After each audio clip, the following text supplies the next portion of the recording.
Baik Bu, coba siapa yang bisa Bu kemukakan cara pencegahan kekerasan terhadap anak istimewa? Di antaranya Bu apa aja? Coba Wak Ica, Wak, apa ya? Apa Wak? Coba Wak. Anugerah dari Tuhan. Oke, yang pertama sebagai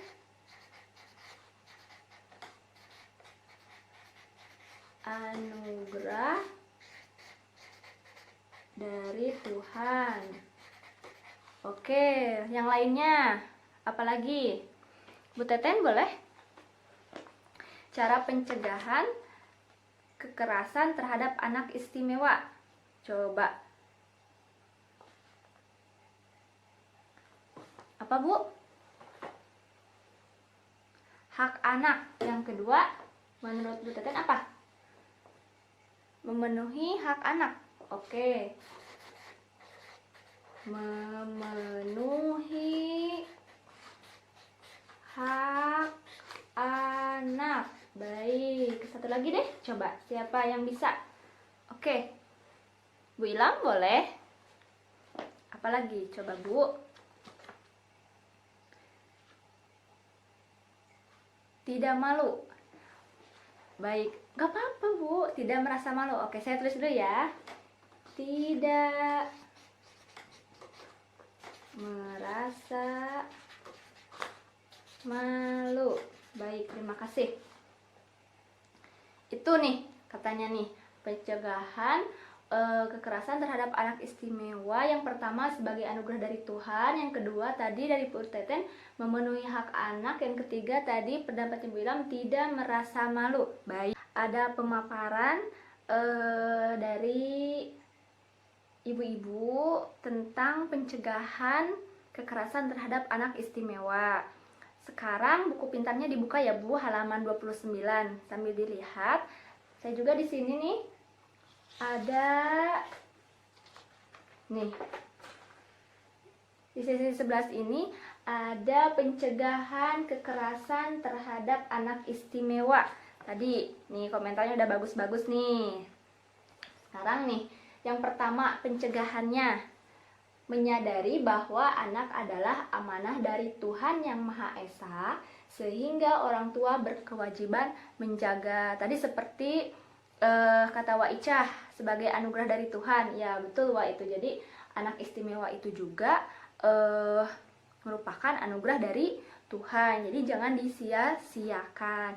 Yang kedua, tidak merasa malu memiliki anak istimewa. Jadi tidak perlu malu jika kita memiliki anak istimewa. Yang ketiga, mau memperkenalkan anak istimewa kepada lingkungan. Jadi kenalkan saja. Seperti tadi poin yang kedua, tidak merasa malu, jangan malu. Yang ketiga, percaya bahwa anak dapat mandiri, begitu ya. Yang selanjutnya, yang kelima, memberikan kasih sayang secara wajar. Jadi anak istimewa juga seperti si Getun tadi di cerita sebelum, punya hak merasakan kasih sayang dari orang tua, begitu ya. Selanjutnya, memenuhi hak-hak anak istimewa atau kebutuhan dasar seperti tadi kata Bu Teten. Jadi ada hak-hak anak yang harus dipenuhi, begitu juga dengan anak istimewa, begitu ya Wak ya. Selanjutnya, memberikan dukungan kepada keluarga yang memiliki anak istimewa. Dukungan juga sangat penting itu. Seperti itu. Baik, bisa dipahami ya Bu Teten, Bu Ilham, Wak, Bu Dede ya. Tadi kan udah halaman 29, sekarang halaman 30 ya. Sekarang halaman 30-nya dibuka. Sudah? Sudah dibuka. Oke.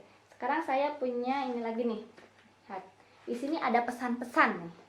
Ada pesan-pesan untuk kita semua, bagi saya, bagi ibu-ibu juga ya. Di sini pesan kunci anak istimewa nih. Ada 4 Bu. Yang pertama, saya bacakan ya Bu ya.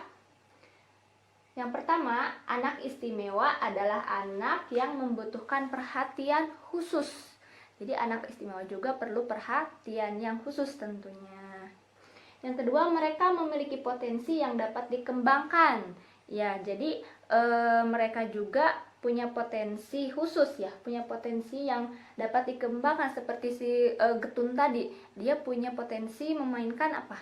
Piano ya, walaupun dengan kakinya. Yang ketiga, pengembangkan potensi yang ada pada anak istimewa membutuhkan motivasi, dukungan, kasih sayang, dan perhatian. Yang keempat, anak istimewa rentan atau mudah mendapatkan kekerasan sehingga perlu dicegah dari kekerasan tersebut. Kenapa? Karena kita menganggap anak yang istimewa itu seperti tidak bisa melakukan apa-apa, padahal dia itu sangat istimewa dan sebagai anugerah dari Tuhan Yang Maha Esa. Baik Bu, bisa dipahami ya? Oke, semuanya bisa dipahami.